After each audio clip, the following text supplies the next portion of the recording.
Ada 10 tanda orang yang mati dalam keadaan husnul khotimah. Senang cakap, mati dalam keadaan yang baik. Ada 10 tanda. Sebelum tu, saya doakan kawan-kawan yang tengah tengok video ni, ahli keluarga kita, kawan-kawan kita semua mati dalam keadaan yang baik. Amin ya rabbal alamin. Yang pertama, mati pada hari ataupun malam Jumaat. Siang hari Jumaat ataupun malam Jumaat. Yang kedua, mengucap 2 kalimah syahadah sebelum menghembuskan nafas yang terakhir.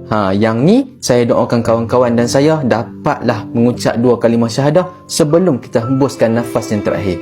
Amin ya rabbal alamin. Yang ketiga, meninggal dunia dalam keadaan berpeluh. Yang keempat, diberi taufik dan hidayah oleh Allah sebelum meninggal dunia. Yang kelima, berasa senang hati ataupun gembira bila nak bertemu dengan Allah. Dan yang keenam, yang ni ramai sangat tak tahu.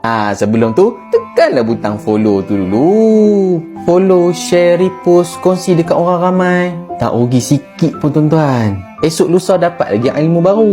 Okey, dah share dah. Terbaik lah tuan-tuan ni. Yang keenam, meninggal dunia disebabkan oleh penyakit yang asalnya datang daripada perut, berpunca daripada perut ataupun berkait dengan perut pun dikira mati yang baik. Yang ketujuh, mati ataupun meninggal dalam keadaan lemas, jatuh daripada bangunan, dan orang yang syahid di jalan Allah. Jatuh daripada bangunan tu bukan bunuh diri tau. Jangan salah faham nah.